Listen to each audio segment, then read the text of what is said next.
আপনি কি আমি মহিলা আমি কি করে ভুলবো অভয়া হয়েছে পশ্চিমবঙ্গে শরিয়া চলছে পশ্চিমবঙ্গে যে 8টার পরে বেরোনো যাবে না আপনাকে সালোয়ার কামিজ পরে বেরোতে পারবেন না স্কার্ট পরে বেরোতে পারবেন না এই ভোটটা হচ্ছে মানুষ ভার্সেস তৃণমূল 8,000 স্কুল বন্ধ হয়ে গেছে তো Mamata Banerjee is the biggest poster girl পশ্চিমবঙ্গের খারাপ স্বাস্থ্য ব্যবস্থার মমতা ব্যানার্জি এই রাজ্যের মুসলিমদের শুধুমাত্র তেজপাতার মতো ব্যবহার করছেন যারা মুসলিম তাদেরও বলে দিই আপনারা ভোট দিন বা না দিন বিজেপি পশ্চিমবঙ্গে আসছে Mamata Banerjee is a danger to the entire society, not for any particular community. नमस्कार, मैं प्रभात रंजन मिश्रा। स्वागत है आप सभी का एक बार फिर से दी पैम्फलेट की पश्चिम बंगाल चुनाव यात्रा में। ये बात सत्य है कि टीएमसी के पास यहाँ पे एक बहुत बड़ा एज है, तो क्या उस एज को इस बार भारतीय जनता पार्टी कम कर पाई है, अपने लिए कोई सेफ पैसेज या सेफ सीट्स तैयार कर पाई है जैसे ममता बनर्जी के पास है, और अंततः जो ये टाइट कॉन्टेस्ट अब नजर आ रहा है उसमें कौन सी ऐसी चीजें होंगी जो अंतिम समय में चुनाव को बदलेंगी। जिस वक्त मैं ये वीडियो रिकॉर्ड कर रहा हूं उसके ठीक 2 दिन बाद पश्चिम बंगाल में पहले फेज की वोटिंग है और 29 तारीख को दूसरे फेज की वोटिंग होने वाली है। हमारे साथ वरिष्ठ पत्रकार रिया जी हैं। बहुत बहुत शुक्रिया मैम, आपने बिजी शेड्यूल में से हमें समय दिया। हम लगभग सभी सीट्स पे जा चुके हैं। मुख्यतः मैं जो पहला सवाल करना चाहता हूं कि 2021 में भी वाइब बनी थी कि बीजेपी आ रही है, लेकिन हम इस चीज को, इस फैक्ट को इग्नोर नहीं कर सकते कि टीएमसी के पास एक एज है। वो एज एंटी बीजेपी वोट्स जो कि हर राज्य में होते हैं वही यहाँ पे है, उनकी संख्या बहुत ज्यादा है। तो उस एज को क्या बीजेपी इस बार कम कर पाई है या अपने लिए कोई ऐसा बेस तैयार कर पाई है? দেখুন আপনি যেটা এজের কথা বললেন প্রথম কথা আমি বাংলাতেই উত্তর দেব। हाँ, मैं बांग्ला समझ रहा हूँ, 2.5 महीने हो गए। খুব ভালো। আপনি যে এজের কথাটা বলছেন এই এজটা না হয় না একটা ছুরি যদি বারবার খুব ধারালো ছুরি বারবার ব্যবহার করতে করতে ইউজ করতে করতে ভোঁতা হয়ে যায়। মমতা ব্যানার্জি সে এজটা এবার ভোঁতা হয়ে গেছে।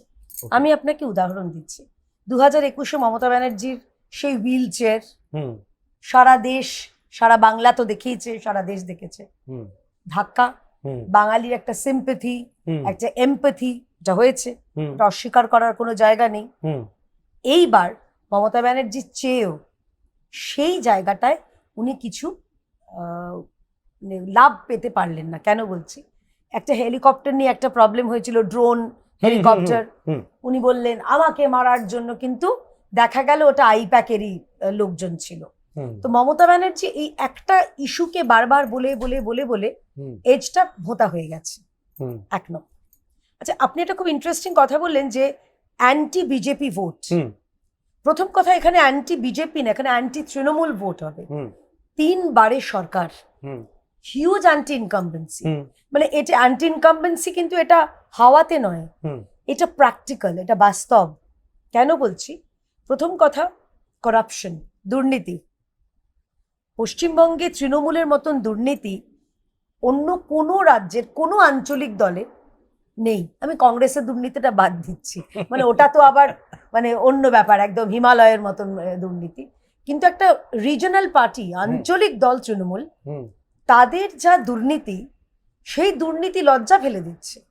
এবং পশ্চিমবঙ্গের মানুষ যারা রয়েছে তারা কিন্তু এটা প্র্যাকটিক্যাল, যে মানুষ দেখছে যে 26,000 টিচার তারা রাস্তায় বসে আছে। আপনারা জার্নালিস্ট, আপনারা জানেন, আপনারাও মানে খবর পেয়েছেন।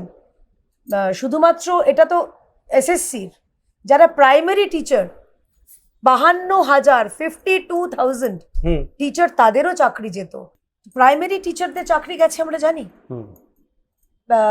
মাফ করবেন, এসএসসি টিচারদের চাকরি গেছে আমরা জানি, কিন্তু প্রাইমারি টিচার 52,000 52,000 তাদেরও চাকরি যেত। শুধুমাত্র অনারেবল কোর্ট বলেছে আমরা এটা হিউম্যানিটেরিয়ান গ্রাউন্ডে, মানবিকতার কারণে আমরা এদের চাকরি আমরা যেতে দিচ্ছি না। তাহলে যদি ওটা 52,000, 52,000, 26,000, আপনার এখানে প্রায় 75,000-এর ওপরে শিক্ষিত টিচার রাস্তায়। এখানে আমরা দেখেছি পার্থ চ্যাটার্জির গার্লফ্রেন্ডের বাড়িতে কোটি কোটি টাকা। আমরা যখন কথা বলছি, এই রাজ্যের একজন কন্টেস্টিং এবং সিটিং এমএলএ, তার বাড়ি থেকে প্রচুর সোনা পাওয়া গেছে, हम्म তার কোনো ঘনিষ্ঠ তার কাছে সোনা পাওয়া গেছে, কেজি কেজি সোনা কোথা থেকে আসছে? তো দুর্নীতি একটা हम्म মানে নাম্বার 1 ইস্যু। हम्म সেকেন্ড ইস্যু, আপনি কি, আমি মহিলা, আমি কি করে ভুলবো, অভয়া হয়েছে পশ্চিমবঙ্গে।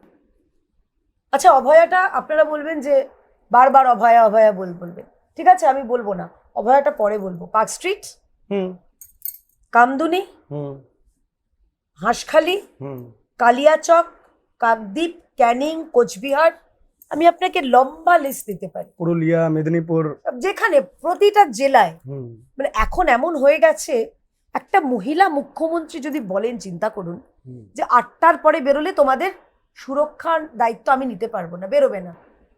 আমরা কোন রাজত্বে আছি? এটা কি কোনো শরিয়া শরিয়া চলছে পশ্চিমবঙ্গে যে 8টার পরে বেরোনো যাবে না, আপনাকে সালোয়ার কামিজ পরে বেরোতে পারবেন না, স্কার্ট পরে বেরোতে পারবেন না, জিন্স পরে বেরোতে পারবেন না? কিন্তু এখন যদি 8টার পরে বেরোতে বাধা দেওয়া হয়, পরে কি তাহলে মেয়েদের জন্য, আমরা বাঙালিরা খুব প্রোগ্রেসিভ, আমি শাড়ি পরি, আমি ভালোবাসি শাড়ি পরতে, কিন্তু আমি যদি সালোয়ার কামিজও পরতে পারি, আমার যদি বয়স থাকতো বা চেহারা ঠিক থাকতো, আমি জিন্স কুর্তাও পরতে পারতাম। बिल्कुल তো সেটা তো আমাকে কেউ বাধা দিতে পারে না।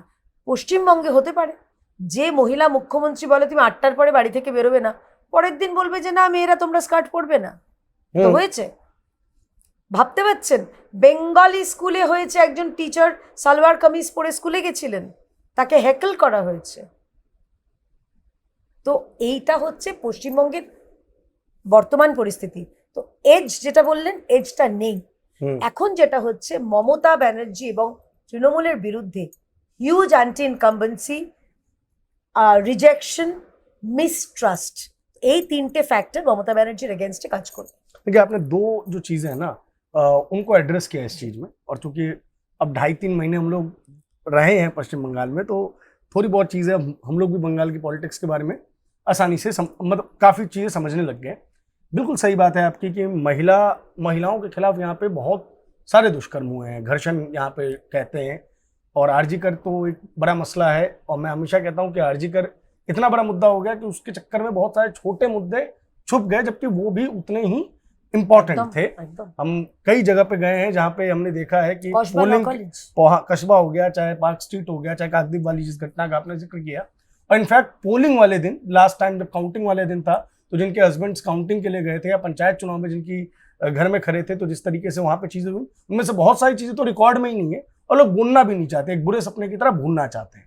मैं यहाँ पे हम लोग किसी दिन कुछ कैब वगैरह से जा रहे थे मैम, तो उस दिन कोइंसिडेंटली कैब ड्राइवर एक मुस्लिम था, तो उनसे चुनाव वगैरह को लेकर थोड़ी बहुत चर्चा मेरी होने लगी। उन्होंने कहा कि इस सरकार में वो कई चीजें नहीं होनी चाहिए थी जो हुई, और उनका इशारा भी आरजी कर की तरफ था, मतलब आरजी कर ने मुसलमानों को भी हिलाया। बट अल्टीमेटली उन्होंने जो जवाब दिया कि we will vote for TMC, because BJP उनकी नजर में एक्सट्रीमिस्ट पार्टी है। ओवैसी के लिए भी उन्होंने यही बात कही, but he will vote for TMC, और टीएमसी के अलावा अगर उसे वोट नहीं करना है तो उसने कहा कि कांग्रेस मजबूत हो जाए, ये कम्युनिस्ट मजबूत हो जाए, तो हम वो विकल्प देखेंगे। मेरा जो सवाल था वो मुख्यतः यही था कि चाहे आप मुर्शिदाबाद बेल्ट ले लीजिए, मालदा बेल्ट ले लीजिए, इन बेल्टों में कई जगह पर हमने देख लिया है कि मुस्लिम आबादी 50% से पार है, 80% से पार है। पिछली बार 116 वैसी सीटें जहां पे मुस्लिम डिसाइडिंग फैक्टर में थी इलेक्टोरल, उसमें वहां पे 106 सीटों पर ममता बनर्जी ने लीड हासिल की। 294 विधानसभा वाली जो राज्य है उसमें 106 पर ऐसा क्लियर एज कहीं ना कहीं ममता बनर्जी की सरकार की रिपीटिशन की बात करता है। तो आपको लगता है कि उन वोटों में कुछ टूट हुआ है? ये एंटी बीजेपी वोट हमने इसलिए कहा है कि यही वोटर अगर बिहार में होता तो वो किसी और दल के साथ होता, उसे नहीं मतलब है कि डेवलपमेंट एंड ऑल। किशनगंज में हमेशा कांग्रेस जीतती है, हमेशा आरजेडी जीतती है, अब ओवैसी जीतने लग गए हैं, लेकिन आज भी वहां चचरी के पुल है, बट बीजेपी को उन्हें वोट नहीं करना है। तो ये बहुत बड़ी आबादी है पश्चिम बंगाल में, और पूरा अगर आप देखें तो ममता बनर्जी का कैंपेन भी वही है कि एंटी मुस्लिम बीजेपी। तो उन वोट्स का आपको क्या लग रहा है, उन सीट्स का क्या लग रहा है इस बार? দেখুন, আপনার প্রশ্নটা খুব ইন্টারেস্টিং, ভালো প্রশ্ন। মমতা ব্যানার্জি লাস্ট 15 ইয়ার্সে নিজেকে একটা ইমেজ তৈরি করেছেন, অ্যান্ড খুব বুদ্ধিমত্তার সঙ্গে করেছেন, যে উনি হচ্ছেন মুসলিমদের মাসিহা। কিভাবে প্রথমে উনি ইমাম ভাতা দিলেন, হুম ইমাম ভাতা বাড়িয়ে দিলেন, হুম উনি বিভিন্ন জায়গায় হুম। এই রিসেন্টলি এই লাস্ট দুর্গাপুজোর ইনগুরেশনে যাচ্ছেন, হুম সেখানে উনি হিজাব পরেছেন। হুম বৃষ্টি পড়ছে, হুম তো আমরা বৃষ্টি পড়লে কি করি, মাথাটা ঢেকে নি নর্মাল। হুম উনি কিন্তু বুদ্ধি করে কানের পাশ দিয়ে হুম ঘোমটাটা দিলেন। হুম এটাতে একটা মেসেজ দিলেন উনি, যে আমি দুর্গাপুজোর মণ্ডপে এসছি তো কি হয়েছে, আমি কিন্তু তোমাদের কাছেই আছি, তোমাদের সাথেই আছি। তা না হলে হিন্দু ধর্মকে গন্দা ধর্ম। হুম উনি বলেছিলেন মহাকুম্ভকে মৃত্যু কুম্ভ। হুম এগুলো কি উনি ইচ্ছা করে বলেছেন? হ্যাঁ, হুম একদম ইচ্ছা করে। ওনার নিজের যে কনসলিডেটেড ভোট ব্যাংক, হুম সেইটাকে অক্ষুণ্ণ রাখার জন্য, অটুট রাখার জন্য এই কথাটা বলেছেন। হুম আচ্ছা, এইবারে আপনি যেটা বললেন যে এখানে আমরা ডেন্ট করতে পারবো কিনা, হুম প্রথম কথা, আপনাদের মাধ্যমে, প্যামফ্লেটের মাধ্যমে আমি সমস্ত দর্শককে বলতে চাই যে এই ভোটটা কিন্তু শুধুমাত্র বিজেপি তৃণমূল ভোট নয়। এই ভোটটা হচ্ছে মানুষ হুম ভার্সেস তৃণমূল। ওকে যে পার্টি নিজেকে মা মাটি মানুষের পার্টি বলে, হুম বাট ইন রিয়ালিটি হুম মানুষের পাশে দাঁড়ায় না। এরা মানুষের জন্য কোন কাজটা করেছে বলুন? হুম কটা হাসপাতাল ভালো তৈরি করেছে, কটা রাস্তা করেছে, কটা উন্নয়নমূলক কাজ করেছে, মাসে মাসে মেয়েদের অ্যাকাউন্টে 1,500 টাকা, আর ভোটের আগে যুবকদের অ্যাকাউন্টে 1,500 টাকা দেওয়াটা উন্নয়নমূলক কাজ নয়, হুম সামাজিক কাজ। হুম উন্নয়নমূলক কি কাজ করেছে? হুম কিচ্ছু না। কটা ইন্ডাস্ট্রি শিল্প এসছে পশ্চিমবঙ্গে? উত্তর জিরো। উল্টে পশ্চিমবঙ্গ থেকে 6,280টা, মানে হুম 6,000-এর ওপরে যারা শিল্প 6,680 চলে গেছে। হুম তার মধ্যে লিস্টেড কোম্পানি ছিল 110, বড় কোম্পানি 110। এতগুলো কোম্পানি চলে গেছে পশ্চিমবঙ্গ থেকে। হুম 8,000 স্কুল বন্ধ হয়ে গেছে, হুম এবং এরকম আরো 3,500 স্কুল আছে যেই স্কুলে টিচার নেই। হুম স্বাস্থ্য, আমরা জানি যে মমতা ব্যানার্জির এখানে যে স্বাস্থ্যের খুব খারাপ অবস্থা। আমাদের যে মমতা ব্যানার্জি নিজে, যখন ওনার 21-এ সেই হুইল চেয়ার হুম ব্যথা লাগলো নন্দীগ্রামে, উনি তো নন্দীগ্রামে ওখানে তো যে ডিস্ট্রিক্ট হসপিটাল যেতে পারতেন, পিএইচসিতে যেতে পারতেন, সবই তো সুপার স্পেশালিটি। হুম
के लोग भी नाराज हैं